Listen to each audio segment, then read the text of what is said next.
Good evening, everyone, and welcome to the Williamson County School Board meeting for January 23rd.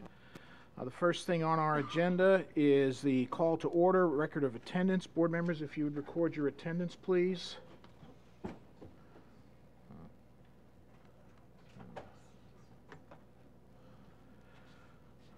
Okay, we have everybody with us this evening. The next item is the Pledge of Allegiance and then a moment of silence. We ask for our sheriff's deputies always lead us in the Pledge of Allegiance. I'd like to ask Matt Erickson and Philip Sokic to please come forward and lead everyone in the Pledge of Allegiance. If you all would please stand. I pledge allegiance to the flag of the United States of America and to the republic for which it stands, one nation, under God, indivisible, with liberty and justice for all.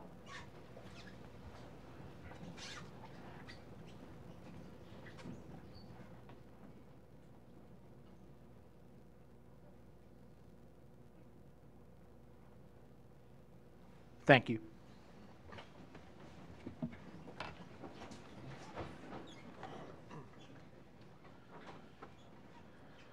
The next item we have on our agenda for this evening is items of particular public interest, which is our public comments section. We allow 3 minutes per speaker, and we ask when speakers come forward to the microphone that they state their name and their address and just the main subject matter before they get into their actual presentation. We have this evening 6 speakers. First person is Jessica Stoltz.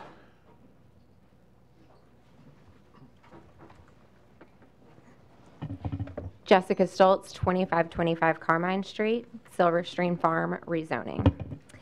Good evening, and thank you for the opportunity to speak. My daughter Ellie is in 2nd grade at Mill Creek Elementary School. I'm the fundraising chair of the PTO at Mill Creek Elementary School, and we are Silverstream Farm residents. I'm here with many of my neighbors tonight to share our perspective on the plan that will rezone Silverstream Farm from Mill Creek Elementary to Nolensville Elementary. I want to take a second to say that we know that Nolensville Elementary School is an amazing school with a great administration and staff, and our concerns have nothing to do with school quality there. It is our belief that rezoning Silverstream is a short-term solution that puts more strain on transportation, creates less efficient and more dangerous traffic patterns, and results in fewer kids taking healthy routes to school. Tonight, my neighbors and I would like to cover 4 main points. First, growth in Nolensville has consistently outpaced Williamson County school projections in recent years. If this continues, as we believe it will, a quick decision on this proposal isn't likely to provide a long-term solution that stabilizes the zone. Instead, we foresee that more rezoning will be needed even as soon as this time next year. Second, we know that you base your zoning decisions on efficiency of transportation. As a result, we'd like to help you understand why we feel the current proposal actually creates less efficient transportation paths. Third, we all value the safety of our children, and that's why we are opposed to the current proposal and the more dangerous traffic patterns it creates. And finally, we'd like to submit that this rezoning plan takes the students off the walking and biking trails that they currently love to use, which results in less physical activity for our kids and more strain on our bus systems. We know that safety, efficiency, health, and long-term solutions are what you, the board, desire most, so we are asking you to vote no on this part of the rezoning proposal. Again, I appreciate the opportunity to speak, and I thank you in advance for listening to my neighbors, Lisa Wood, Rebecca Abel, Eric Olson, Matthew Taylor, and Jen Masuk. Thank you. Thank you. Our next speaker is Lisa Wood.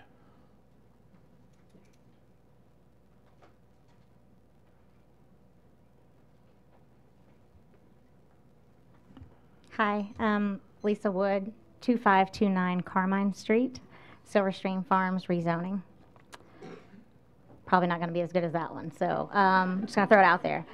So my son is a student at Mill Creek Elementary. He's in 3rd grade, and his name is Matt, and he is an avid biker to school on most days, with the exception of the rain and the snow. I want to say thanks for letting me come up here and speak to you guys tonight. I know a great deal of planning has gone into several rezoning considerations, and I know it's not something that you enter into lightly. 2 years ago, though, the 5-year projections predicted Mill Creek Elementary to be at 784 students. We're currently sitting at 860. What are we going to do to better predict our growth patterns? Nolensville is not the town it was 10 years ago, and it's going to keep growing this way, we think.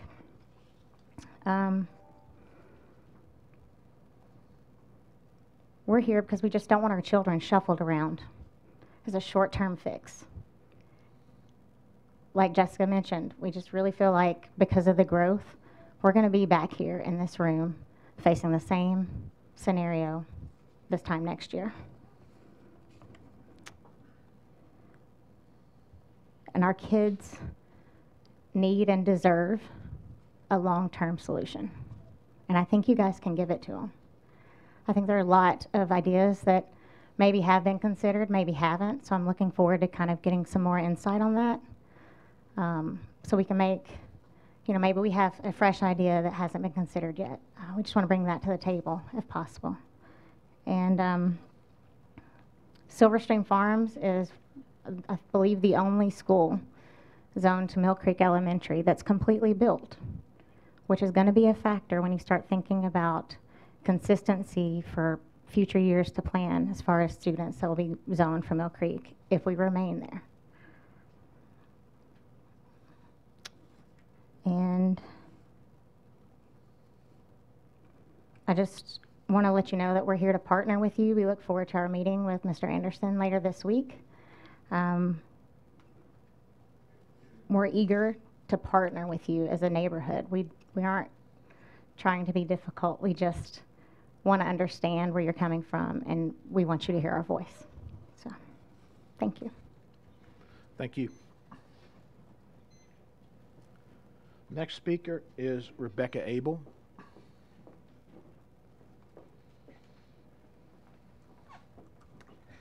Good evening. My name is Rebecca Holiday Abel. My address is 2397 Orchard Street, and I am also here about the Silverstream rezoning.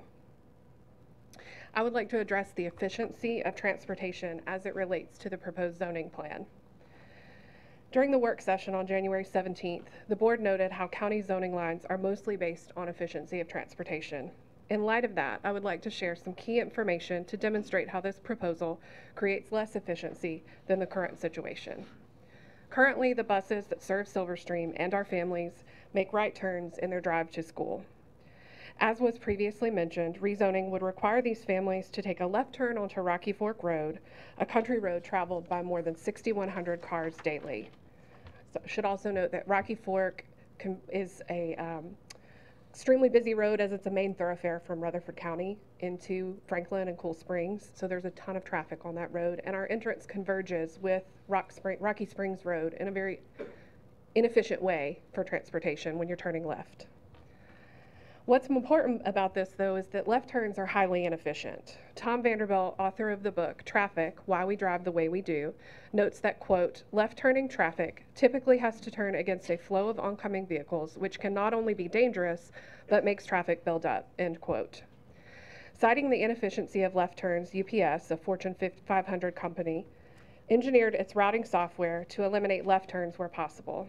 According to Bob Stoffel, Senior VP of UPS, the efficiency of this move allowed the company to deliver 350,000 more packages the next year. Related to efficiency, I wanted to leave you with this information. A road soon will be built allowing buses and Silverstream families to drive to Mill Creek Elementary in 1.5 miles using all right turns. This road is included in the plat for Parman Farm, a subdivision to the east of Silverstream, that has completed its second reading and will likely be approved at the February Board of Mayor and Alderman meeting in Nolensville. With this road, Silverstream's path to Mill Creek Elementary will be efficient for buses and cars and will still allow families to walk and drive safely. We know that efficiency is of utmost importance to you, the board, and so we're asking you to vote no on the current rezoning proposal. Thank you for your time and thank you for your service. Thank you. Our next speaker is Eric Olson.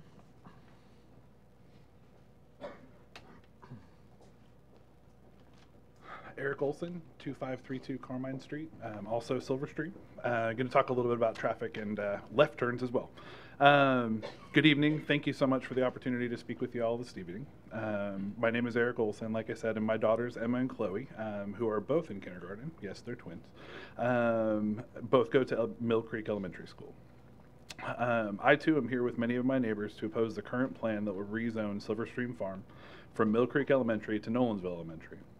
As we heard from my neighbor Rebecca, rezoning would require Silverstream families to take a left turn onto Rocky Fork Road, which is traveled by at least 6,100 cars per day. Becca touched a little bit on how left turns represent less efficiency in transportation, and what I'd like to focus on as well is how the current proposal also creates a more dangerous and difficult traffic pattern. What you may not know is that the left turn that Silverstream families would have to take is an offset. It's a two-way intersection where Rocky Springs Road, Grand Street, and Rocky Fork all meet together. There's no light, there's stop signs, but because of its offset, it's substantially more dangerous than what you might think without seeing it on a map. Cross-street traffic on Rocky Fork Road does not stop, and there is no traffic light at this intersection. This intersection is a busy intersection, especially in the morning around school time, as it's the main connector that Rutherford County residents use to travel to and from Brentwood and Cool Springs every morning and evening home from work.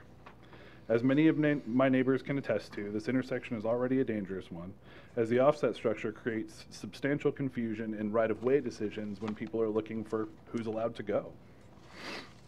The situation will only get worse if rezoning happens, as several hundred students in buses, vehicles will need to take that left turn during a peak time. Scientific research bears out that, as a study by the U.S. National Highway Traffic Association shows, 61% of crashes that occur while turning or crossing an intersection that involves left turns, as opposed to 3.1% when it's a right turn. We know that the safety of Williamson County children and their parents is a priority for this board, so we're asking you to vote no on this rezoning proposal. Thank you again so much for the opportunity to speak this evening. Thank you. Our next speaker is Matthew Taylor.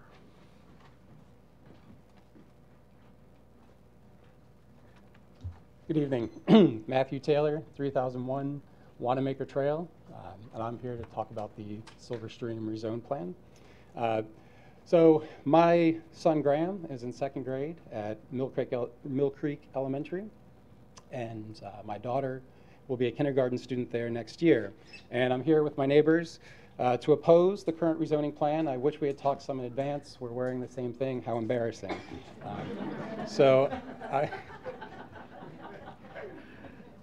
I want to focus my comment on two key things. How the current proposal takes students away from healthy routes to school, and how it puts more strain on our county's transportation system. Silverstream's paved trail is the quickest, easiest, and healthiest route to Mill Creek. Once they enter the trail, our children do not spend any time on or alongside any public roads as they go to school. Our neighborhood values having an easy and healthy way to get to the Mill Creek Nolensville School campus that, as Dr. Looney noted in last week's work session, is, quote, just a couple hundred yards from us, end quote. So of Silverstream's 202 students at Mill Creek, about half were registered walkers and bikers as of last week's work session. And our community so values this path that we recently put $50,000 toward its completion. By contrast, the path from Silverstream to Nolensville Elementary provides no viable walking and biking options for our students. Under the proposed plan, those 100 walkers and bikers would have to rely on buses or cars, which would add strain to county bus routes and roads that isn't currently there. Now, physical activity is a priority for the Tennessee Department of Education, and that's evidenced by the development of the Active Student, Active Learner campaign that the department supports. In an age where state leaders have prioritized physical activity before, during, or after school, removing a healthy route to school for our children in favor of increased traffic and pollution would be a definitive step backward. We know that promoting the health of our students and aligning with state physical activity priorities is important to this board. We know also that this board does not want to put added strain on our buses and our roads. That's why we are asking you to vote no on this rezoning proposal. I thank you for your time and the opportunity to share these comments. Thank you. Our next speaker is John Masiak. I don't know how I said that. Joe Masiak.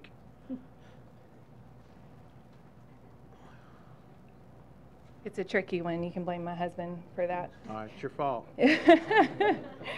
My name is Jen Masuk, and I'm 2625 Cortland Court. I'm here about the Silverstream rezoning. My daughter, Everly, is second grade at Mill Creek. My son, Silas, is kindergarten, and then I have two more at home who are quickly on their way up.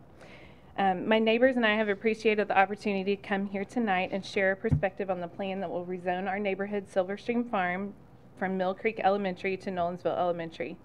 As we've noted, it's our firm belief that this rezoning plan of Silverstream Farm is a short-term solution that, number one, puts more strain on transportation, number two, creates less efficient and more dangerous traffic patterns, and number three, results in fewer kids taking healthy routes to school.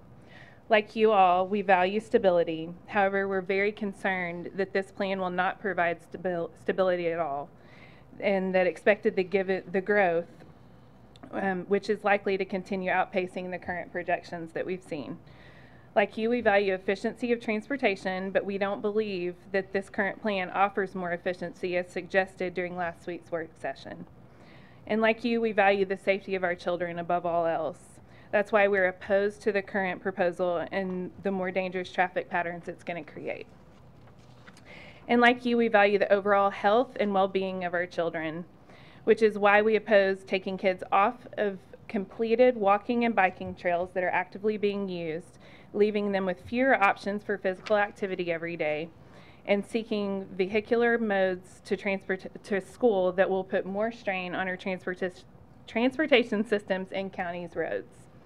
We know that this is a difficult decision. We do not take that lightly. We don't envy the position that you guys sit in, but we want our voice to be heard in this. And we, the Silverstream Farm community, understand there aren't any easy fixes to this. We do not envy the position you're in, like I said, which is why we welcome the opportunity to collaborate with you on alternatives. We have some great ideas that we'd love to communicate with you guys. Again, my neighbors and I appreciate the opportunity to speak. We thank you for your service, and we look forward to continuing this conversation with you in hopes of achieving the best solution for all students involved, not just our community, but the community of Nolensville as a whole. Thank you so much, you guys. Thank you. That ends the public comments section of our meeting. Thank you all for speaking this evening with us. The next item is Superintendent's Evaluation, Contract Review, and Extension. Under the state law, that has to be the first thing on the agenda, and so we're going to be discussing those items. The Superintendent's Evaluation. Board members, as you know, last week we went through the evaluation, and on the many points that were there for us to evaluate, on a scale of 1 to 5, Dr. Looney received an overall scale of a 4.33. And where we're at the point now, we need to accept this and just put it in the record that this is, in fact, the board's decision on the evaluation. So we'll be looking for a motion to accept the evaluation instrument and there's findings that we had put together. Anyone like to have a Miss Emerson? So moved. Okay, we have a motion. And we have a second from Mr. Welch. Okay, we have speakers. Mr. Mitchell. I just pushed my button to move to make the motion, so all right, I have thank you. to add. Mr. Welch. Thank you. Gary, I appreciate you giving the 4.3. If you could also add, just for those present, what that rubric meant and what a 5, a 4, what have you means, just to give some context to that 4.3 number, please. Okay. In the evaluation, the board had the 5 numbers to choose from or left blank where they felt they could not make an assessment on it. A rating of a 5 equals significantly above expectations. 4 equaled above expectations. 3 equaled at expectations. 2 was a below expectations, and number 1 was significantly below expectations. And so based on the score, Dr. Looney scored either above expectations or significantly above expectations. And so that was the rubric that was used in the board's evaluation. Mr. Welch, is that what you're asking? Yes, sir. Thank you. Okay. All right, so we have a motion and a second. Is there any further discussion on this? Okay, I see none. Then, Dr. Lindy, I'm not going to put you on the spot to make the recommendation like I normally do. If you would like to, you're more than welcome to. No. Okay. Board members, if you're ready then to go ahead and record your votes at this time.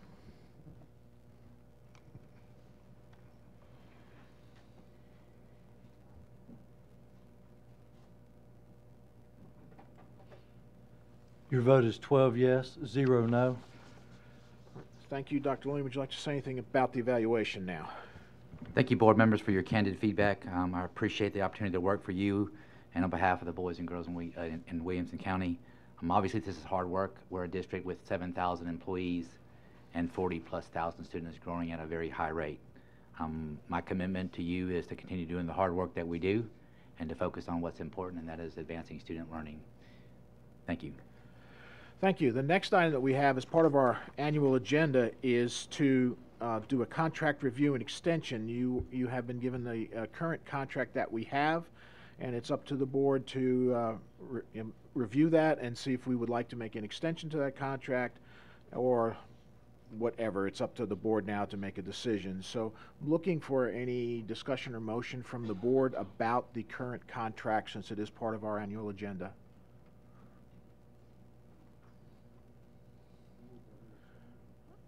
Dan Cash making the motion to extend the contract.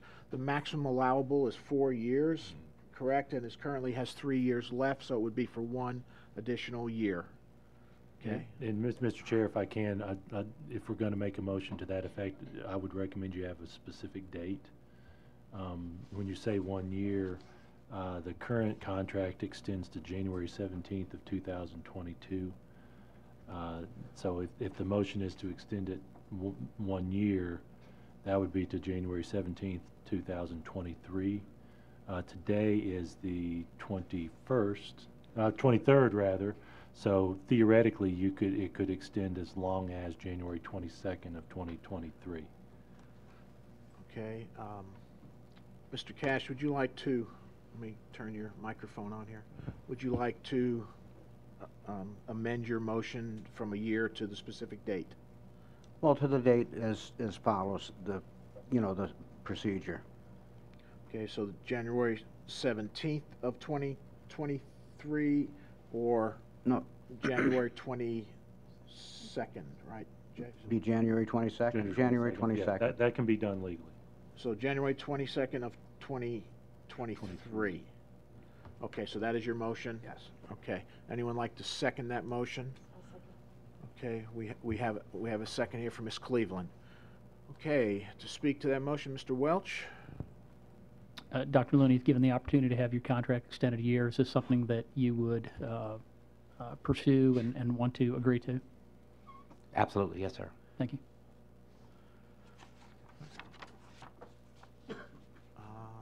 Mr. Wimberly. Thank you, Mr. Chair. Dr. Looney, I have to say that I struggled a bit with your evaluation because what we were asked to do was evaluate you based on our expectations. And the truth of the matter, our expectations for you and your team are high, very high. And so I guess, what I would like to say is to encourage you to continue to set the bar higher and higher. What you have been able to accomplish and your team in our school system is just been, phenomenal. And if I do my math correctly, we're coming up on 10 years. And looking forward to a big 10-year celebration for that. So I guess I do want to encourage you to continue to think big, to look for those high impact things that can affect our students and our teachers in both performance and their lives, because I believe, I don't speak for the board, and I don't speak for the community, but I do have an opinion that this board and this community has very high expectations for you and your team.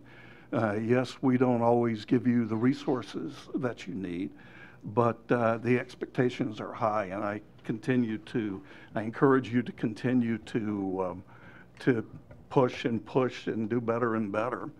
And I'm glad that you've expressed a willingness for us to extend your contract for another year, which I wholeheartedly support, and look forward to the big things that you have ahead.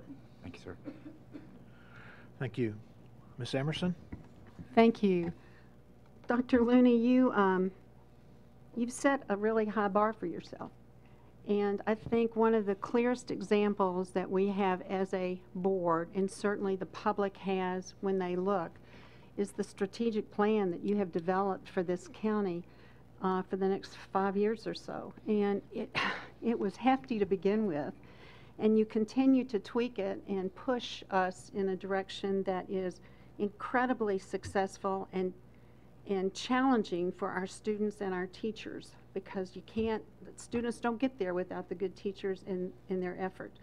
But I am so proud of where we have come, and it's, we're working together and pulling in the same direction. We all want the same thing for this county and the students that it produces, and you've done a really wonderful job, and I just wanted to thank you for the impact that you're having on the county and what you're producing through pushing and stretching us, and don't stop. Thank you, ma'am. Thank you. Ms. Garrett?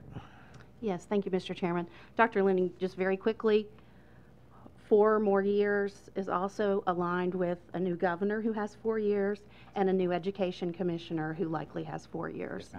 Yes, and we're hearing about vouchers again. Didn't hear about them as much last year, but we're hearing about them again.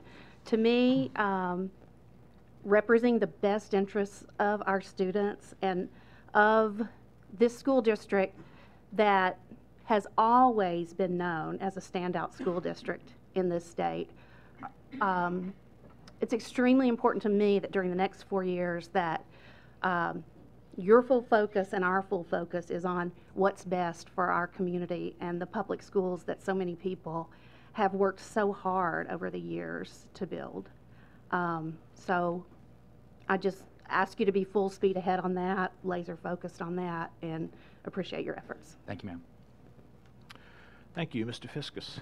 Dr. Looney, thank you for your leadership. And my family has been a part of the community since for about 22 years. And so to see the growth that's happened around us as we lived in a neighborhood and then on a property and saw the getting surrounded, and we moved from there, but we wanted to be inside Williamson County Schools in our move. And what I'm even more impressed with is the staff that you have with you too. And that shows the measure of your leadership and your willingness to make sure that you've got great people around you. So thank you for doing the best for our schools, for our community, for our kids, by assembling a staff and a team that's going to help continue to move forward into the future.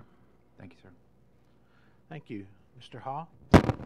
Thank you, Mr. Chairman. I want to echo some of what Mr. Fiskus said about putting an excellent team together and having a really strong bench. And every time we hear new staff announcements and changes, we're thinking, oh, it's going to be tough to replace that person. And then the replacement comes up, and you're like, wow, that's a really good choice. And it's a testimony to what has been so attractive about Williamson County, not just as a place to live, but also as a place to work, and the school district in general.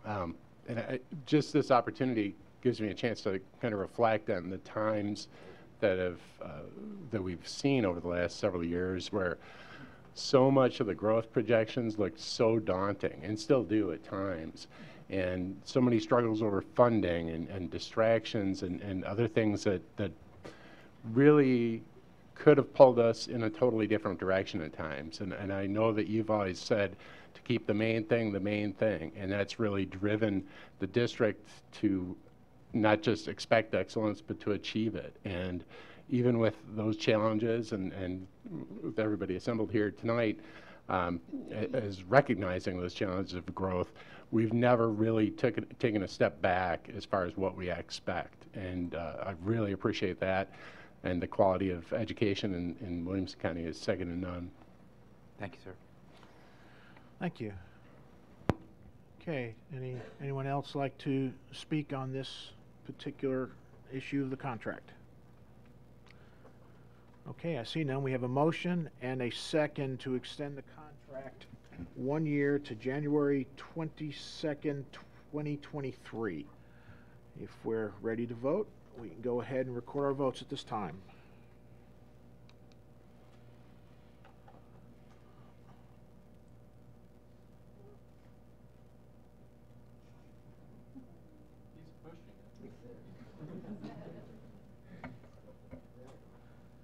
Your vote is 12 yes, 0 no.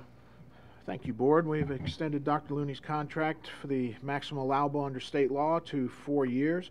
Dr. Looney, I think it'd be appropriate to give you an opportunity to speak to this. Thank you, Mr. Chairman. Board members, thank you for your confidence in the leadership team here in Williamson County. I want to share with you a true story because I think this is what makes our district great, and it's not me. It's the team that we've assembled, and it's the commitment that all of our employees have for students. This past week, we have a policy in place that any student who wants to graduate or drop out of high school has to come see me. And that happened this week. It was a senior, 3.5 months away from graduation, 1 course behind. Her and her mother came in and were adamant that they were leaving us.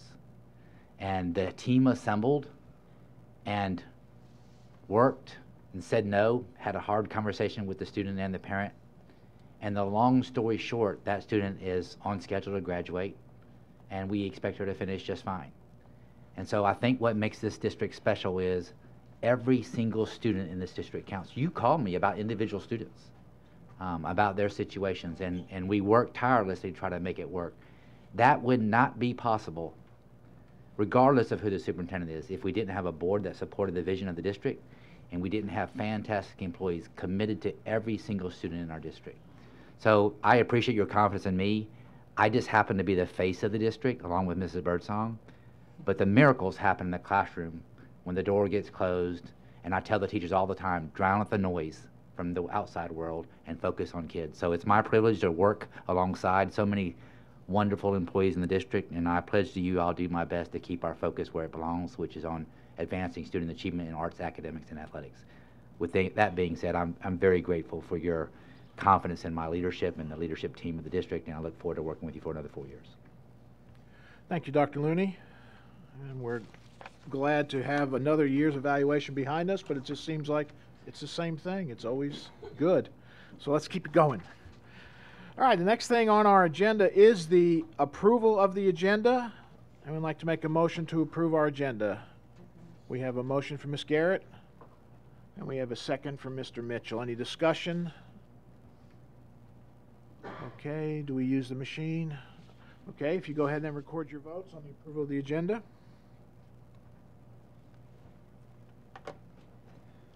Your vote is 12 yes, 0 no. Thank you. The next item is the approval of the consent agenda items. Anyone like to make a motion on this?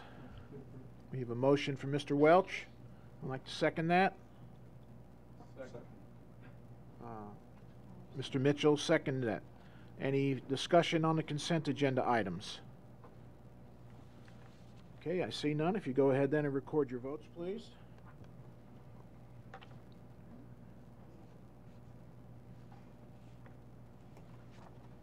Your vote is 12 yes, 0 no. Thank you. When the board approved the consent agenda, they approved the November 26th school board meeting minutes. They approved the recommendations for field trip fee requests, approved the City of Brentwood request for a permanent easement and temporary construction easement at Edmondson Elementary School. The next item is communications to the board, and Dr. Looney. Thank you, Mr. Chairman. Board members, once again, glad to have you here tonight. I do want to just thank those members of the community that spoke about the rezoning. Your voices are being heard. We look forward to meeting with you and listening to your concerns and your ideas as well. We are actually having a public meeting are actually 2 public meetings coming up about the rezoning plan, which we will give the specific information about to those watching via video feed during my report. At this time, I'd like to just point out that this is School Board Appreciation Week, and so I think it would be very appropriate for me to, on behalf of our 7,000 plus employees, thank you for your commitment, for your work. You have a little tin with some homemade cookies from Mr. Rometti's staff. I hope you enjoy them. I assure you they're low calorie, so don't worry, just eat them all in one time, it'll be fine. And then I'd also ask for Mr. Robert Bohr, one of our principals, to come forward on behalf of our principal group to extend some words of gratitude. Mr. Bohr. Mr. Anderson, board members, first of all, on behalf of the Williamson County principals, we just want to thank you for your efforts that you put into this district each and every day. I know it's not just limited to our work sessions and our school board meetings. I know you guys are out into the communities, visiting schools, and being an advocate for all of us, and we are very grateful. So Ms. Hagan is passing out just a small token of our appreciation for the work that you guys do on behalf of all of us. Thanks.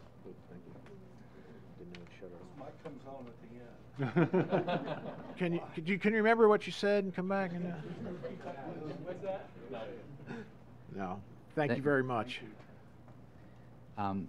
We talked about raising expectations tonight, and I would tell you I couldn't be more thrilled. We have, I think, 14 students to be recognized for a perfect ACT this go around, which is absolutely unheard of. But Mrs. Birdsong is going to come forward and recognize our students and staff members. Mrs. Birdsong.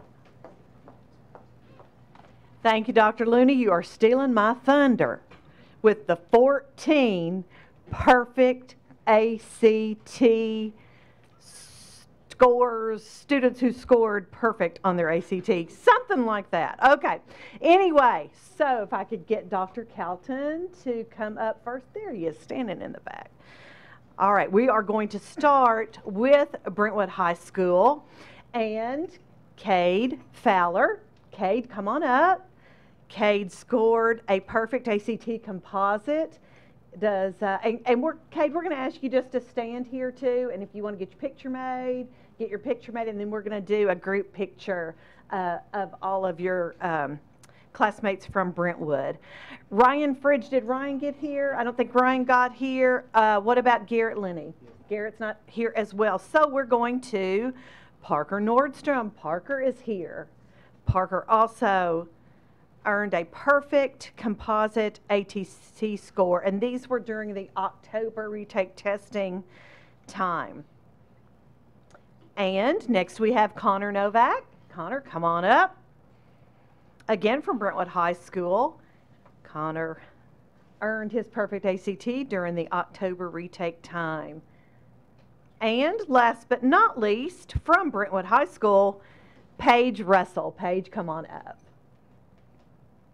Paige earned her perfect composite score also during October. So these are your Brentwood students that we are recognizing this evening for the perfect ACT composite score. Congrats.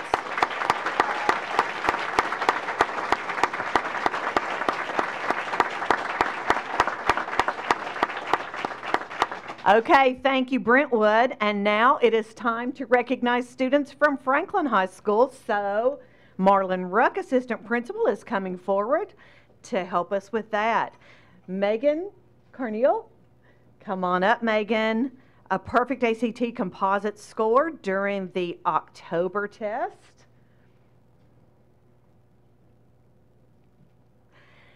Go ahead and stay with us, Megan. Christian Dar. Christian, come on up. Christian just took the test in December and earned a perfect ACT composite.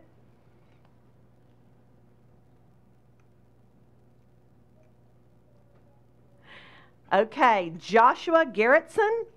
Joshua, come on up. Let me tell you something about Joshua. He took the October retake test. He actually scored perfect in all 4 subtests on the ACT. Cool stuff. Okay, and also last but not least from Franklin High School, Sally Johnson. Come on up, Sally. Sally earned her perfect AC composite score during the October retake as well. Franklin High.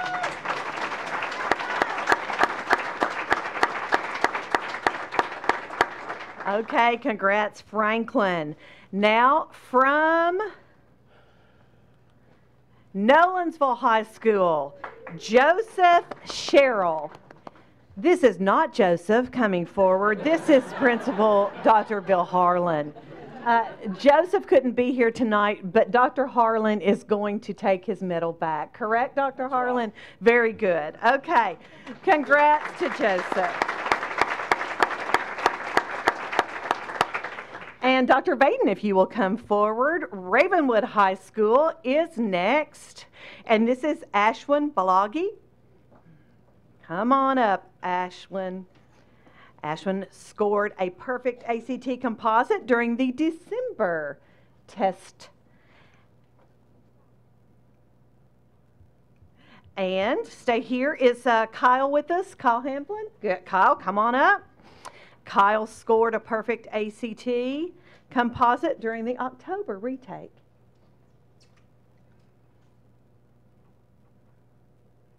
These are your Ravenwood perfect ACT students. And finally, from Summit High School, Zane Reed. And Zane was on his way and did not quite get here because of the weather conditions. So Dr. Sarah Lamb is accepting his medal for him, and I'm sure we'll give it to him tomorrow at school. Congrats to all of our perfect ACT students.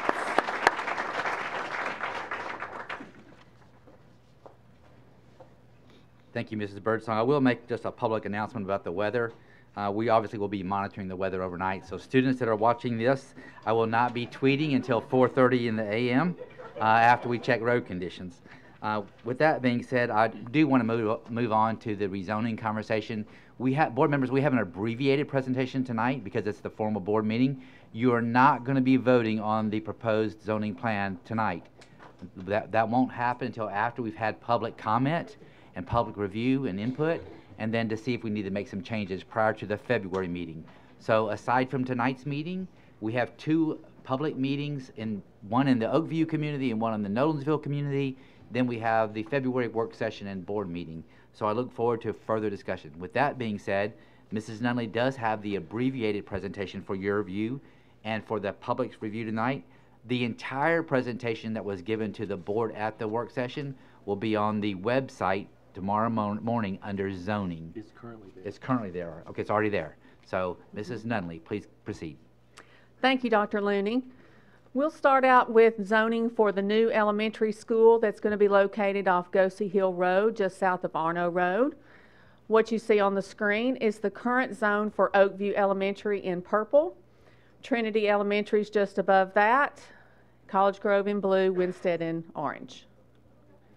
The proposed school zones for year one of the new school is basically all the Oakview zone on the east side of I-65, with the exception of the Berry Farms Reams Fleming track. The remainder of the Oakview zone on the west side of 65 remains in Oakview. The neighborhoods that would be proposed to attend the Gosey Hill School are listed, along with the total lots or units approved for that development. The next couple of slides are those neighborhoods that would attend Oakview Elementary School Zone, along with their total lots or units approved. And again, that will be posted on the website tomorrow with the new slides, because some of those are in addition to what you saw last week.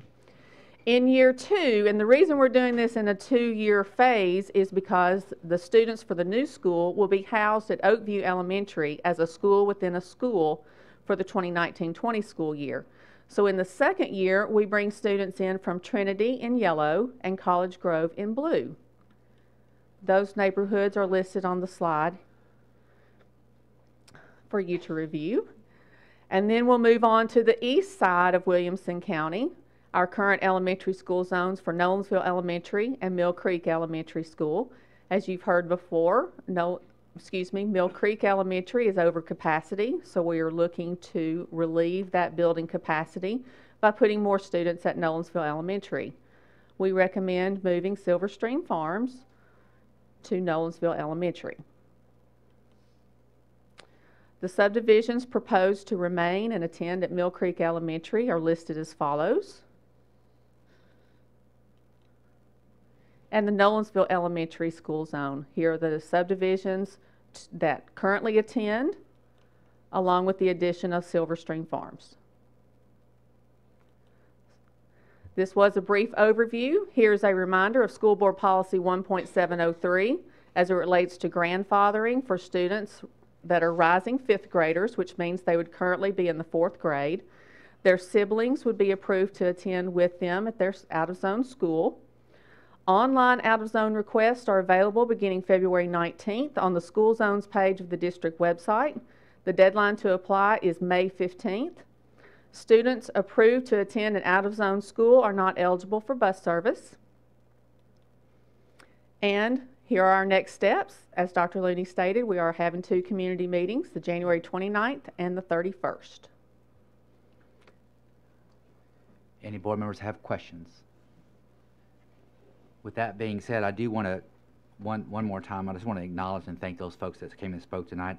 I want to be transparent and say that we recognize that that section of our community is growing exponentially, and that this zoning doesn't solve all of the challenges that we're going to be facing out there.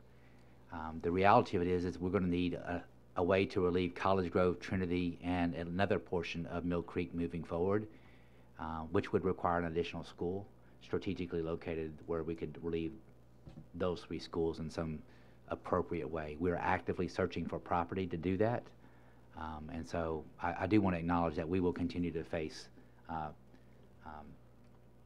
growth challenges, particularly in that area, and because the communities are becoming more dense, and we have to figure out how to continue to provide relief. So once again, I acknowledge that we will continue to have to work on Mill Creek, Trinity, and College Grove moving forward with another elementary school. With that being said, that completes my report, Mr. Chairman. Dr. Lindy, do you mind if I add one ahead. thing? Ms. Nunley mentioned the open zone, out-of-zone request. I just wanted to point out to the board that we will have open zone recommendations per the annual agenda in February. Okay. Thank you. Thank you, Allison. Thank you, Dr. Looney. Anyone have any questions or comments for Dr. Looney's report? Okay, I see none. The next item is the board chairman's report. I first want to thank the Brentwood Middle Powerhouse choir that came in and sang for us this evening, and they're on the direction of Allison Signard. We appreciate them being here. We always try to have a group in to entertain prior to the meetings. Also want to remind board members that you do make sure you file your conflict of interest report with the state of Tennessee. It needs to be done before the end of this month. Make sure you get that in. Also, the TSBA trainings, you don't want to miss that one, and make sure you get signed up for one of their trainings before June 30th is the last day of that one that you have to have the training in by. And the next item is the Valentine's Day. We talked the other night about our work session. Our next work session is Valentine's Day. I know you all really love the district, but it's Valentine's Day, and you might want to consider moving it one day forward to the 13th. We discussed that, so if you are okay with that, we would move the work session from Valentine's Day to the day before. We good? Yes. Okay, we'll go ahead and do that. Then the work session will be on the day before Valentine's Day, February 13th. All right, the next item is unfinished business. We have none, and we're into new business, the 2018-19 school board budget. The first one is general purpose school board fund amendment, state seatbelt grant. Dr. Looney. Thank you, Mr. Chairman, board members. As you know, there was a significant amount of money made available by the state of Tennessee to improve bus safety. They have some very strict regulations. This would allow us to buy one school bus with seat belts, and I do recommend that we approve this. This is for one bus only, and the requirement from the state in order to get the money is that we put seat belts on the bus. Okay, anyone like to make a motion? Mr. Mitchell, is it to make a motion on it? I move that we approve right. Item 8A1, I guess, is what we're All right, thank you. I'd discussing. like to second that motion. Ms. Emerson seconds the motion. Okay, and Mr. Mitchell, did you want to discuss? I do, Mr. Chairman, thank you. So this will be our first bus with seatbelts, is that correct? With the exception of special education buses. Do we have a policy pertaining to seatbelts usage? Do you, or maybe you've got an SOP for it, I'm not sure. No, sir. Honestly, we do not, because we don't have any regular education buses with seatbelts. We will likely need to develop something prior to us putting that particular bus on the road. We honestly, we have some significant concerns about seatbelts on buses and about the logistics of managing that. But the truth of it is, a bus is about $100,000, so we didn't want to turn down the. Yeah, I get the money. I'm trying to think what kind of complaints will we have for the one bus that comes and the one set of parents that are on that, and what kind of challenges the driver will have relative to enforcing the usage of it, I guess. Yes, sir, that's a great question. And to be honest with you, we don't know that particular bus is going to be running regular routes. It might very well end up being an activity bus for extracurricular activities. We're just not sure yet. All right. So I don't want to look a gift horse in the face, but sometimes there are side effects to gifts. Yes, sir, that's true. And I'm assuming that you're still feeling that this is the best approach, given the restrictions that come with it. Yes, sir. We think we can find an appropriate use for that school bus, and at the same time address our practical concerns. Thank you. Thank you, Mr. Wimberly. I'm good, thank you. Good. Okay. Anyone else? Mr. Welch. Yes. Dr. Looney, you said it's to purchase one new bus. I'm looking at the document we have in front of us here, and it reads, these funds will be used to retrofit 4 current buses with seatbelts and retrofit 5 new buses with the same. Can you explain that discrepancy? Well, I can't. Mr. Golden, can you help me? Dr. Looney's description is more accurate than the document as written. We can make sure that we amend this. There's been a lot of discussion internally about the actual physical buses, and certain models of buses, and as purchased over the course of time, don't have the steel superstructure to allow for the seat belts to be installed, and because of that, we have changed to actually make it the purchase of a bus. Okay, so what we're actually going to be voting on tonight would be something to the effect of, these funds will be used to purchase one new bus with seatbelts. That's correct. Thanks, sir. Does this need to be amended? We can approve it with that on the floor. I would suggest that you do approve it based upon Dr. Looney's explanation. And Mrs. Holman would like to add comment. Do I? Get turn on.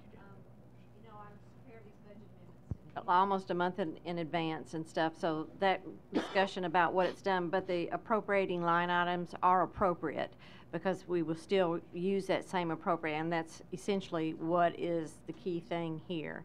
So yes, the wording says retrofit, but the appropriation codes are correct and would stay the same. You're welcome to take the second warehouse out. You can take the second warehouse out, it's still appropriate. Okay. Mr. Mitchell? Yeah, I always get confused. I'm sorry for this question. Since this is appropriating money, do we vote on it twice?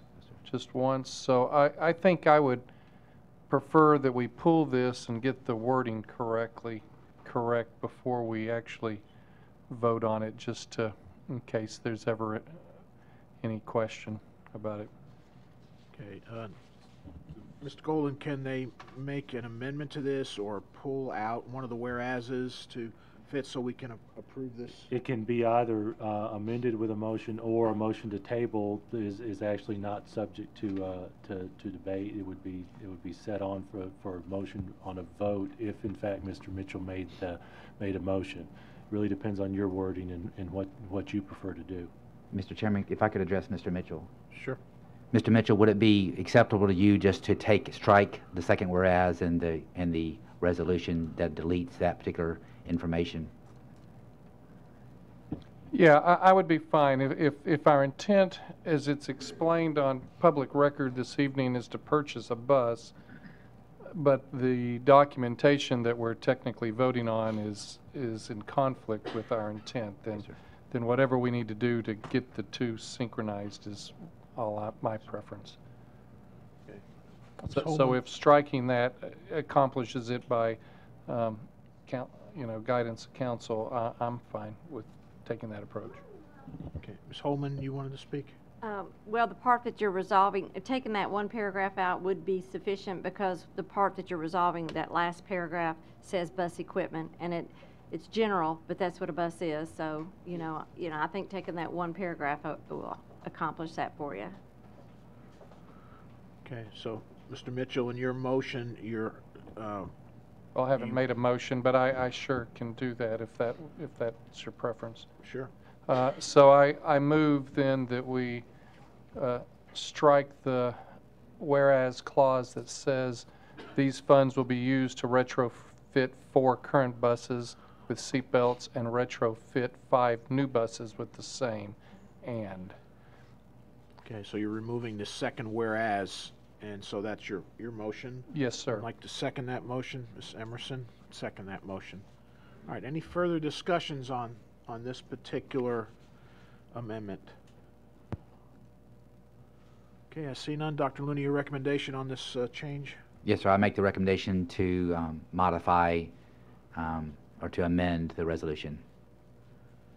Okay, so his original motion was he amended it as he went to just pull that whereas out. So we're good on voting. Okay. Mr. Mitchell, did you want to speak again? No, sir. I'm fine. Okay.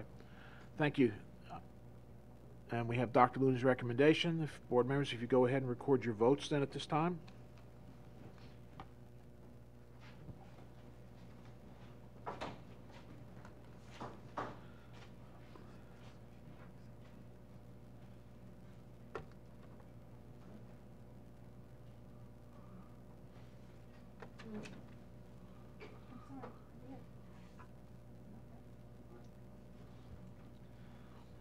Your vote is 12 yes, 0 no. All right, thank you, board. The next item is General Purpose School Board Fund Amendment, MTSU CTE. Dr. Looney.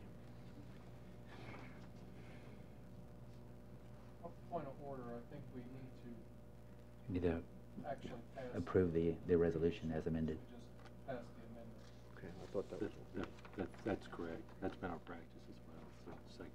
Okay, so we're considering that as an amendment to it, so we do then, you approve the amendment, so we need to approve the resolution itself.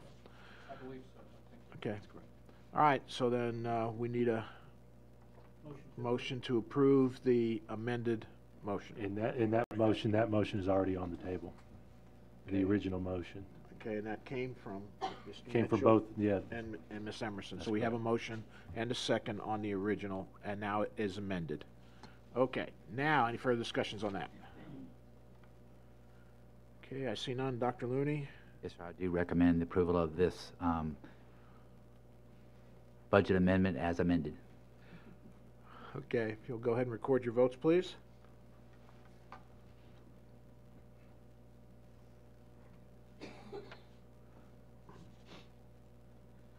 Your vote is 12 yes, 0 no.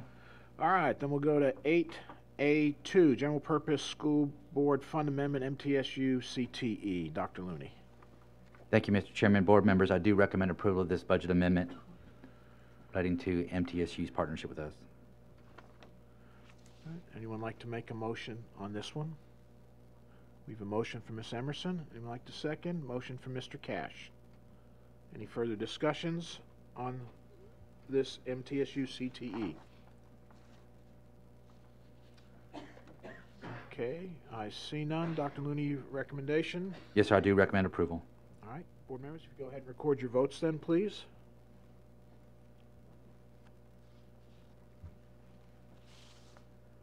Your vote is 12 yes, 0 no. Thank you. The next one is General Purpose School Board Fund Amendment, Trinity Elementary School Wastewater Treatment Plant. Would anyone like to make a motion for this?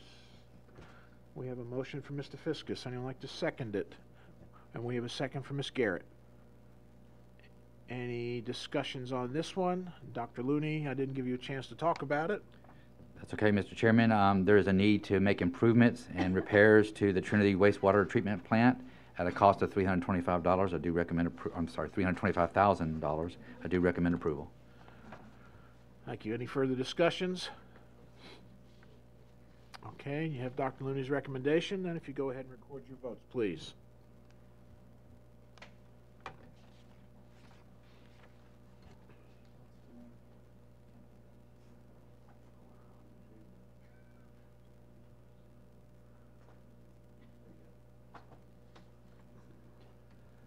Your vote is 12 yes, 0 no. Next item is General Purpose School Fund Intra-Category Transfer for Sunset Schools Road Improvements. Dr. Looney. Thank you, Mr. Chairman, board members. This has a story to it. When Sunset Elementary and Middle School was built, we had made a commitment to the city of Nolensville to provide a turning lane into the school.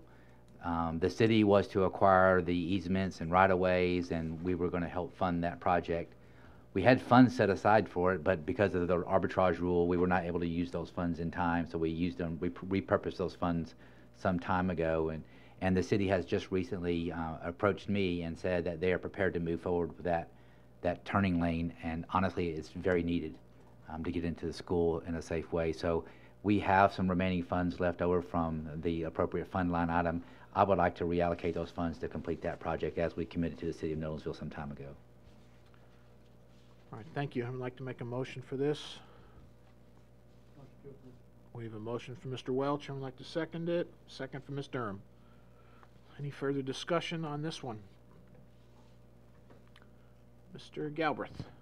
Dr. Lee, is the turning lane is going to be from both directions or just going eastbound? Yes, sir. It's coming from both sides. Okay.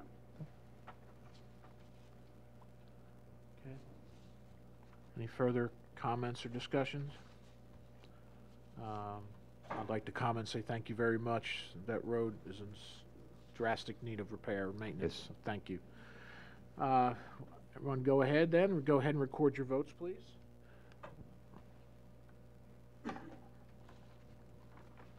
Your vote is 12 yes, 0 no. Thank you, Board. Next item is General Purpose School Fund Resolution on School Buses. Dr. Looney. Thank you, Mr. Chairman. Board members, it's that time of year where we have to order in advance school buses for next year. We have a need for 12 replacement buses because they have either cycled out in years or miles. We have a need for 3 growth buses, regular education buses, and 4 special education buses. You notice that 4 special education buses so you can understand what's happening with our special education population and our service to those students. These buses will not have seat belts with the exception of the special education buses. I do recommend approval of this now because it takes 4 to 6 months for them to turn around a bus order to get them here before school year starts. Move to approve. Okay, we have a motion from Mr. Wimberly, second from Mr. Welch. Any discussion on the school buses? Okay, I see none. Oh, wait, I'm sorry, Mr. Cash. Thank you, Mr. Chair. Dr. Looney, is there any chance of extending the mileage, according to the maintenance plan on these buses? Thank you for your question, Mr. Cash. We have, and we do, to the extent allowable by law. Okay, thank you. Yes, sir. Okay, any further comments or questions? Okay, I see none. We have Dr. Looney's recommendation. Go ahead and record your votes, please.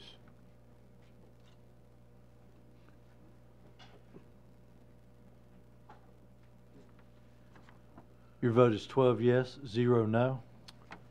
Thank you, Mr. King. Next item is General Purpose School Fund Resolution, Inter-Category Instructional Technology. Dr. Looney.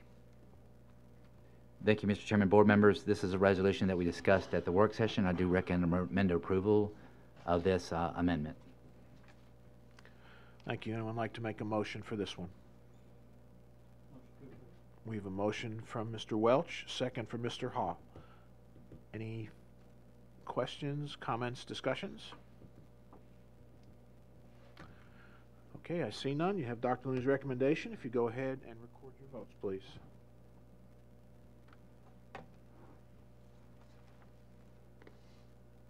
Your vote is 12 yes, 0 no. Thank you, Board. The next resolution is Central Cafeteria Fund Resolution on Intercategory. Dr. Looney.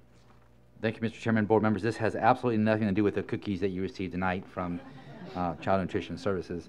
This actually has to do with indirect costs. We bill back the Child Nutrition Program the electricity that they use so that the general fund doesn't pay for it, but so that the Child Nutrition Program pays for it. That's what this does.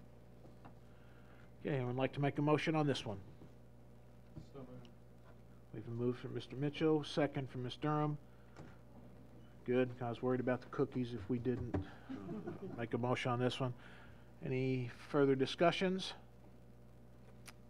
Okay, I see none. If you go ahead and record your votes then, please. Your vote is 12 yes, 0 no. Thank you. The next item is the intent to fund resolution, education capital projects, the Central Middle School. Dr. Looney. Thank you, Mr. Chairman, board members. This has garnered a lot of interest by you and members of the public. This is for a new middle school to be located on Henpeck next to Oakview Elementary School. We have not established a boundary or a zone for that. We will be doing that in the months to come and give folks as much advance notice as possible. We are still finalizing the size of the school. We believe that 800 is probably too small and 1,200 may be too big. So today we were talking about the possibility of 1,000. That's a conversation that we'll have moving forward. Mr. Fortney is actually working with the architect and has some prototyping done. And we look forward to your approval of this so we can move forward. I will remind you that this project is expected to move concurrent to the sewer development that we partner with the City of Franklin on. The City of Franklin is expecting to complete their sewer project by the fall of 2020, and with a little bit of luck and Mr. Fortney's leadership, we can open the middle school at about that same time. Okay, anyone like to make a motion for this one? We have a motion from Mr. Cash, second from Ms. Emerson. Thank you. Any further comments or questions? Mr. Cash. Thank you, Mr. Chairman. I'd just like to take this opportunity. I was so excited to see the architectural plans for this building and the site plans, and it's just a long time coming. I know there's many people in this room that have been working hard to get this done, and I'd just like to thank this board with the last rezoning and coming together and working so hard with Dr. Looney and staff, and especially Casey and Nancy, who we attended meeting after meeting with these folks in the Winstead zone and the Oakview zone, and getting our constituents involved, parents involved. A lot of letters and emails were written to the mayor of Franklin and the aldermen. So it was a real team effort. And I'd just like to thank Dr. Looney and Jason Golden. I know they spent quite a bit of time negotiating with the city of Franklin on the sewer project. But the fact is we've got 35 acres that are paid for. That's number one. Number two, this middle school is going to draw from Page, Heritage, and Thompson Station also probably. It's going to close that gap from Heritage to Centennial, and parents are actually going to be able to have a middle schooler in extracurricular activities along with a high schooler. So it's a win-win for the whole community. But what I just need to say is it's all about the kids and those parents that work so hard for this staff over many years. It's just a win-win for everyone. Thank you. Thank you, sir. Thank you, Mr. Cash. Mr. Mitchell. Thank you, Mr. Chairman.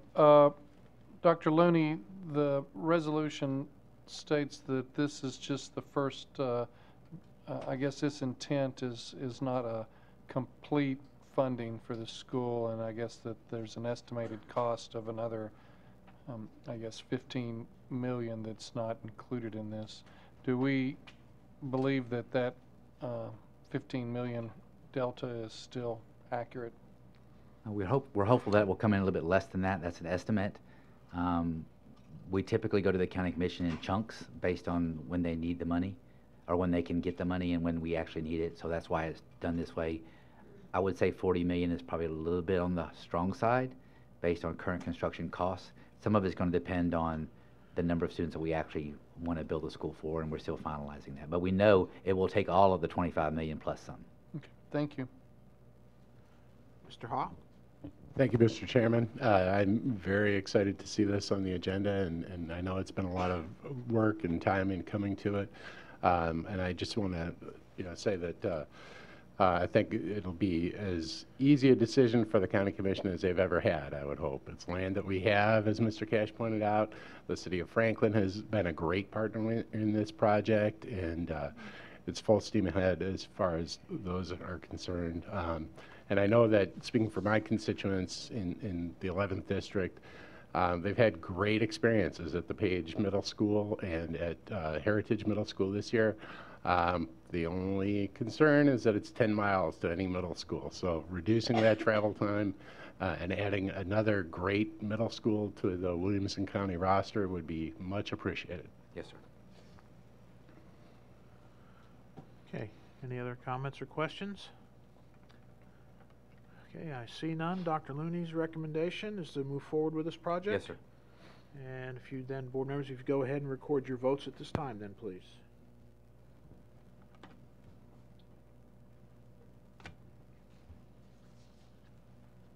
Your vote is 12 yes, 0 no. Thank you, board. The next item is the intent to fund resolution, Education Capital Project Fund for Energy Efficient. Dr. Looney. Thank you, Mr. Chairman and board members. This is the final phase of a three-phase project for us to increase efficiency through electrical energy consumption initiatives, savings initiatives, such as lighting retrofitting, improving HVAC systems. This project pays for itself. Once again, while we have to borrow the money, the truth of it is the savings that we generate pay the debt on the project. Mr.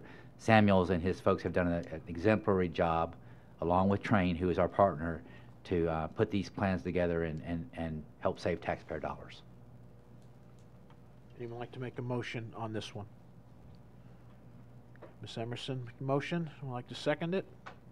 Mr. Welch seconds the motion. Any discussion on this energy efficiency program? Okay, I see none. You have your recommendation from Dr. Looney. If you go ahead and record your votes, please.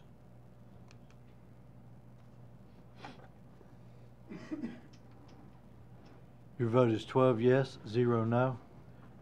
Thank you. The next item is intent to fund resolution Education Capital Project, Scales Elementary HVAC. Dr. Looney. Thank you, Mr. Chairman and board members. As we work on building the addition and remodeling the existing Scales, the HVAC system at Scales has come to at the end of its life cycle. There's a need to repair/replace it at a cost of $3.5 million. I do recommend approval. Anyone like to make a motion for this one? I knew Ms. Cleveland would like to make a motion on this one. We have a motion from Ms. Cleveland and a second from Ms. Emerson. Thank you. Any further discussions on this one? You mean that system can't last another 50 years, Dr. Mooney? No, sir. Okay. All right. I see no further discussions. You have Dr. Looney's recommendation. Go ahead and record your votes, please.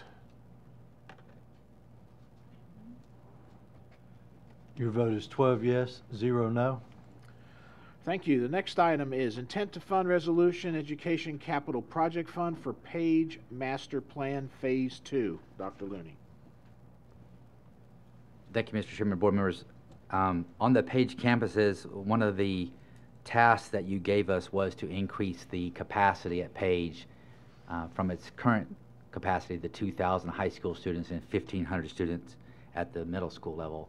We have phase 1 at the high school near complete, which was the athletic field and the access road from the north side going to the back of the school, and the additional wing in front of Page Middle School is currently under construction and almost dried in. I think they're working on the 3rd floor right now. Is that right, Mr. Fortney? So this gets us to phase 2 of the master plan. There are a total of 3 phases. So recommend approval. Anyone like to make a motion for this one? We have we have a motion from Ms. Garrett, and we have a second from Mr. Fiskus. Any further discussion on this one? Nancy, you were quick on that one. All right, I see no further questions or comments. You have Dr. Looney's recommendation. Please record your votes.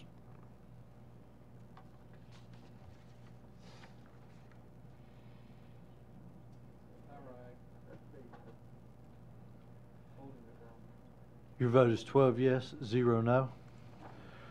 Thank you. The next one is intent to fund resolution education capital project fund asphalt and roof projects. Another exciting project for us to go through. Dr. Looney.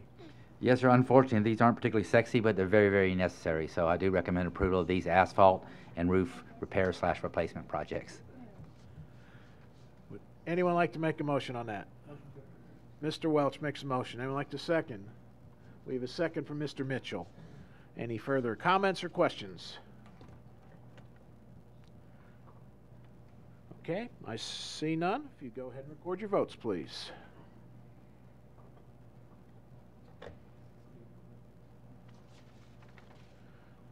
Your vote is 12 yes, 0 no. All right, thank you. Then we're out of the school board budget questions, and we're moving on to new business item B, student request to be excused from compulsory student attendance. Would anyone like to make a motion on this? Well, Dr. Looney, do you want to discuss this one first? Yes, sir. I'm not able to discuss the details, but as we provided you with information, we have a student that is unable to attend school and has a legitimate reason. We have to excuse their attendance according to state law. We have a motion from Mr. Hall, and we have a second from Ms. Emerson. We have Dr. Looney's recommendation. We ready to vote? Okay, everyone go ahead, record your vote, please.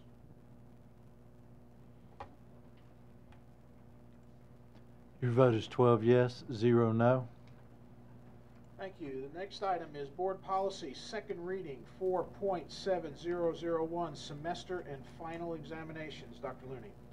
Thank you, Mr. Chairman, board members. We discussed this at length at the work session with the recommended change to delay the implementation of this policy until July 1 of 2019, which would affect next year's students. For the balance of this year, you have granted me the authority to waive the regulations when necessary for students with specific needs. I do recommend approval. Okay, anyone like to make a motion? Anyone like to make a motion on that one? Mr. Galbraith, second. Mr. Mitchell's a second. Thank you. Discussion, Mr. Welch. Thank you. So this is obviously one of our more high-profile policies, especially for graduating seniors who would prefer not to take finals.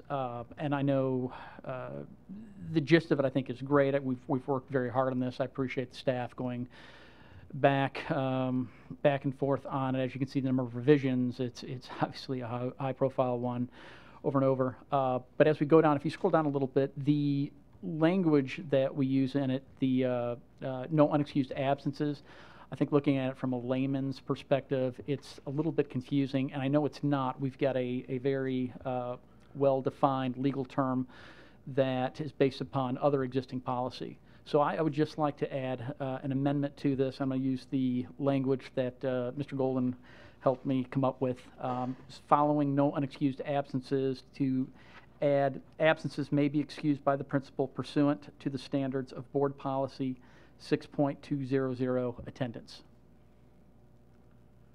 Okay, so that is your motion for an amendment to this policy, correct? Yes, sir. Anyone like to second that? Ms. Cleveland seconds that motion. Further discussion. Mr. Welch, did you want to say anything else to this, or should I move on to Mr. Galbraith? No, I think it's self-explanatory. Okay, Mr. Galbraith. Well, we need to have discussion on the. Well, we just discussion on the amendment first. Yes, sir. Which I don't wish to discuss the amendment, but if we want to discuss the amendment and then vote, and then All right, this is discussion on the amendment, so did you want to? Not on the amendment. Okay. Any discussion on the amendment? Ms. Garrett?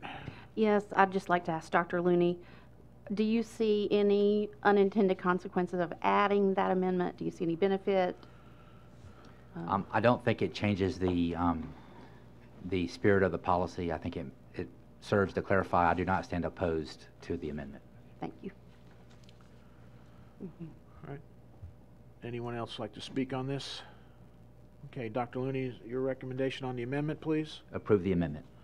Okay, board members, if you're ready to vote on the amendment to the main motion, go and record your votes.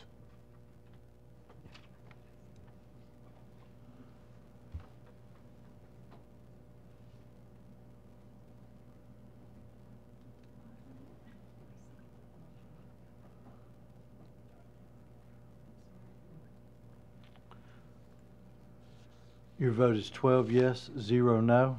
It did. We'll fix it in the All right, record. thank you. Then we are back to the amended main motion.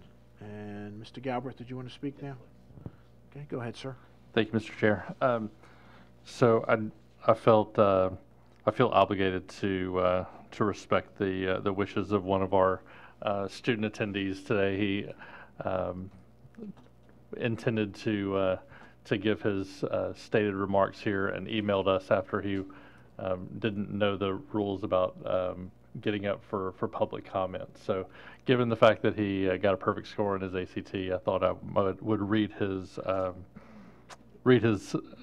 statement that he was going to make on his behalf. So good evening, Williamson County board members. I am Kyle Hanflan, a senior at Ravenwood High School, and I'm here to talk to you about the exemption policy up for vote.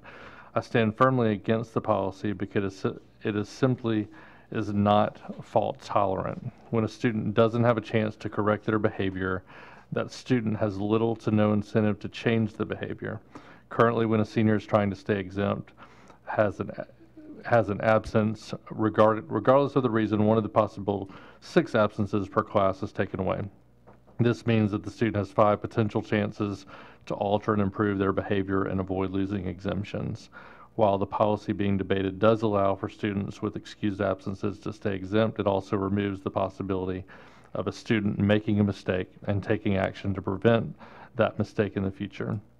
The student, upon losing his or her exemptions, has no additional incentive to come to school and no incentive to keep their grades high. This is a key difference between the policies. As in the current policy, the student can make the additional 4 mistakes and alter their behavior before the incentive is taken away. This allows for the incentive to be stretched out, as a student who misses a day likely will attempt to hold on to their exemptions, increasing how long the student's desire to remain in school and get good grades stays. The policy up for vote doesn't do this, as a student can lose their exemptions for simply forgetting a note for being 25 minutes late because of an alarm not going off. This policy is unacceptably unforgiving, which provides no incentive for students to change their behavior or continue the trend of desired behavior in the form of grades, actions, and attendance. This will lead to sharp increases in absences of seniors and declines in senior academic achievement, both of which affect funding equally or more than proposed benefit of the policy. Counterintuitively, when the incentive is removed from these students, they are pushed to further violation of the policy because the consequence that had previously motivated them no longer exists. The primary goal of these students, this is really small writing, is to enjoy and achieve their senior privileges, and when those are taken away and unfairly in the eyes of students, they will lash out in the form of worse attendance, worse grades, and or possibly worse behavior. As the policy needs to do in order to avoid these undesirable actions is to allow for some leniency with excused absences. An alarm not going off once a semester should not qualify you for an exemption. If the policy were amended to include 2 to 3 grace days, the student would feel that the policy is more fair. This small yet significant change would allow for students to continue to realistically achieve exemptions and prevent the unwanted consequences of a policy that isn't fault tolerant. Thank you. That was a mouthful and quite a vocabulary for our exactly. That's what. I guess I just like to, Dr. Looney, if you don't mind, if I ask Dr. Webb to address some of his questions as far as by procedure, how students. I think there's been lots of discussion around this, around our procedures as they will take place now, necessarily next fall if we pass this, and what the, as far as, I think that there's a lot of confusion over the notes and how that's going to work. So.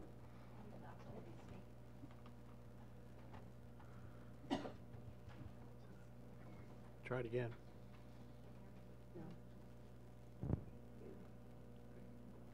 Can you hear me now? Mm-hmm. Fabulous.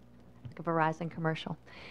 Very good. So thank you for the opportunity to speak. So absolutely, I can address some of the points that that student so articulately shared with you in that letter.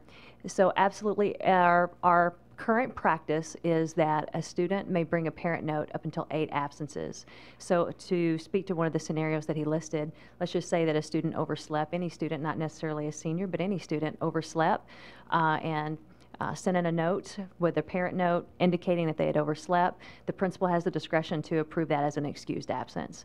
Up until 8. After 8 absences, our current practice indicates that a formal documentation would need to be provided to the attendance office from the family to describe what the issue was. So a doctor's note or a note indicating a religious holiday or whatever it happens to be. Official documentation would be required after 8. So for the student in question and the exam exemption policy, so seniors over the course of a year would have the opportunity for their parents to send a note up to 8 times. After 8 times, regardless of what the issues were for those 8, after 8, official documentation will be required. So perhaps it is the understanding of what our procedure would be that's drawn some confusion. So with the implementation of this policy, if it's voted tonight at the beginning of the school year, each of our high schools would make sure that we're communicating clearly to students, parents, in our student handbooks, through our communications at the beginning of the school year, answering and making sure that we're clear on what the procedures are administratively that supports this policy. Thank you, Dr. Webb.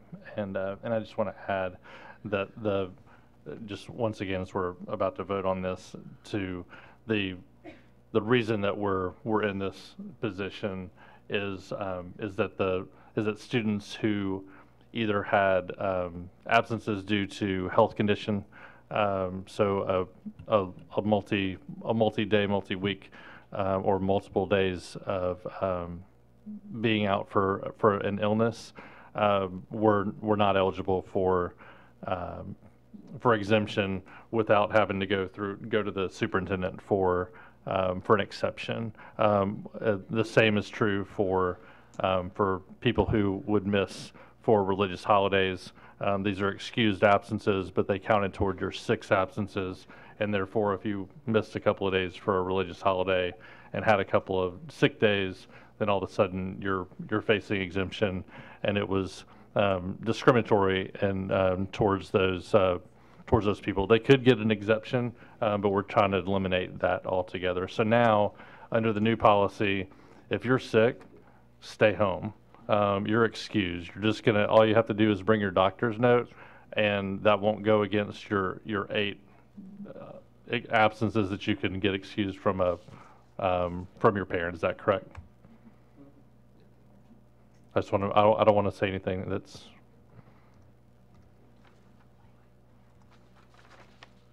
almost. So I want to clarify. So can you hear me? Yeah. Very good. So just a point of clarification. So in our current practice, you are correct. A parent note suffices for those absences up until 8. After 8, a doctor's note would be required. So the purpose of that is to document students who have excessive absences, the purpose behind those absences. So if I have 20 absences, then after 8, they need to be officially documented. So it isn't a total of 8 parent notes for the whole school year in addition to 20 doctor's notes. The process and the practice in place is up until 8, a parent note can be submitted for that absence to be excused. But after 8, regardless of whether you had parent notes or doctor's documentation for those, the excess of 8 would require additional documentation, formal documentation for that absence to be excused. So to your point, yes, a student who had a series of medical absences or hospitalization or whatever those official documentation absences were in excess of 8, those would be excused if formal documentation were in place. Gotcha. And then, so if they, let's just say student had 8 absences first semester, they were out for 2 weeks for an illness, and now they have a situation that would have otherwise been approved by a parent note, that then is just left to principal discretion on whether or not they approve anything over and above those 8. That's correct. Okay. Thank you. Thank you. Mr. Mitchell.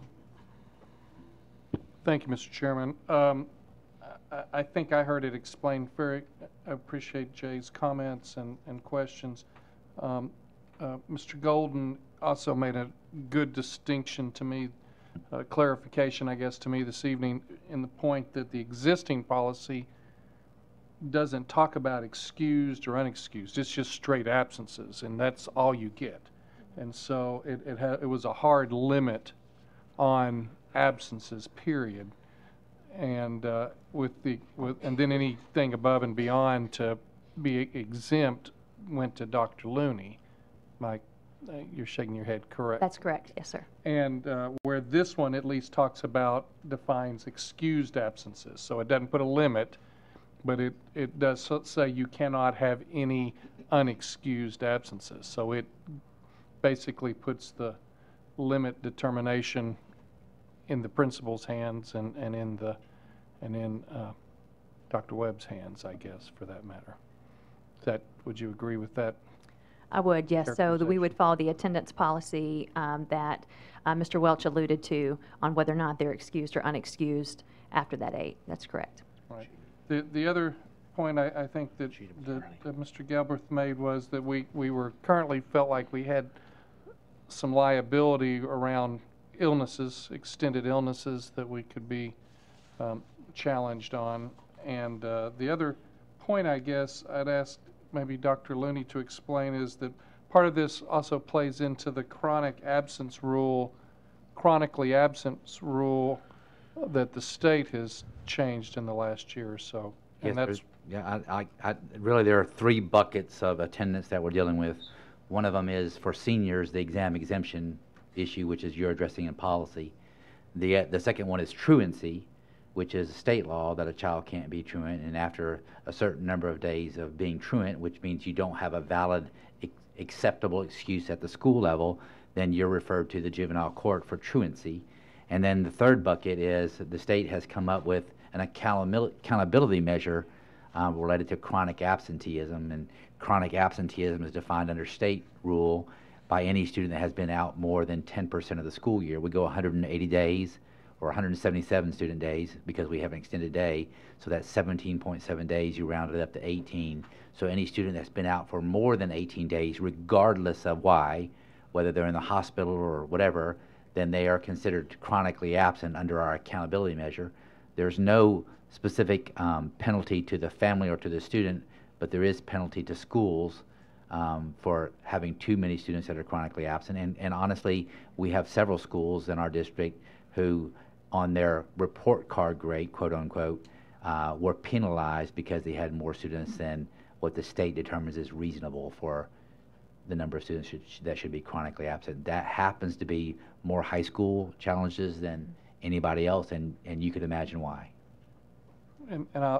Thank you. And my last comment is that my wife has assured me that this is a big driver of attendance for high school seniors, especially in the second semester where senioritis is kind of prominent. So I will remind everybody that this does have an incentive to the students to come to school. Thank you. Mr. Welch?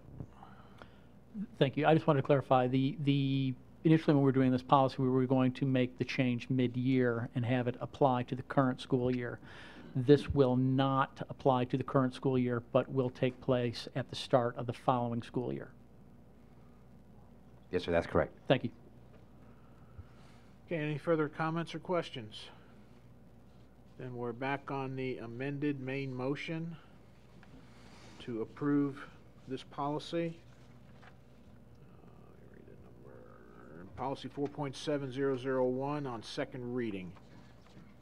Are we ready to record the votes? And Dr. Looney, are you okay with the amended main motion? Yes, sir, I recommend approval of the amended original motion.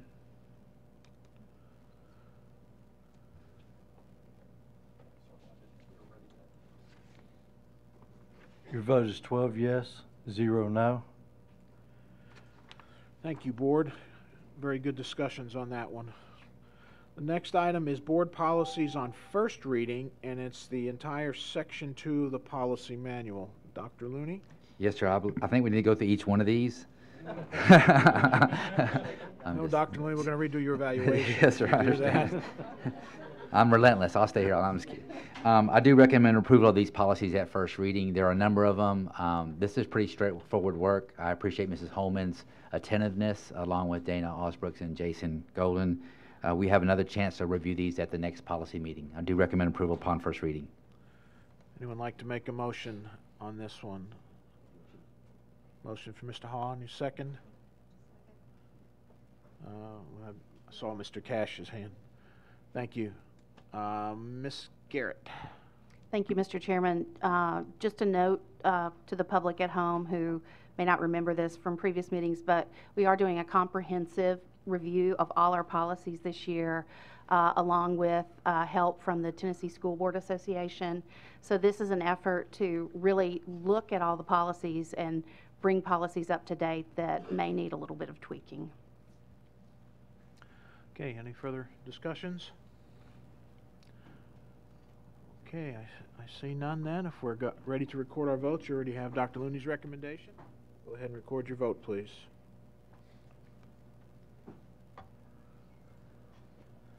Your vote is 12 yes, 0 no. Well, I'm very sorry to say that's the last item on the agenda.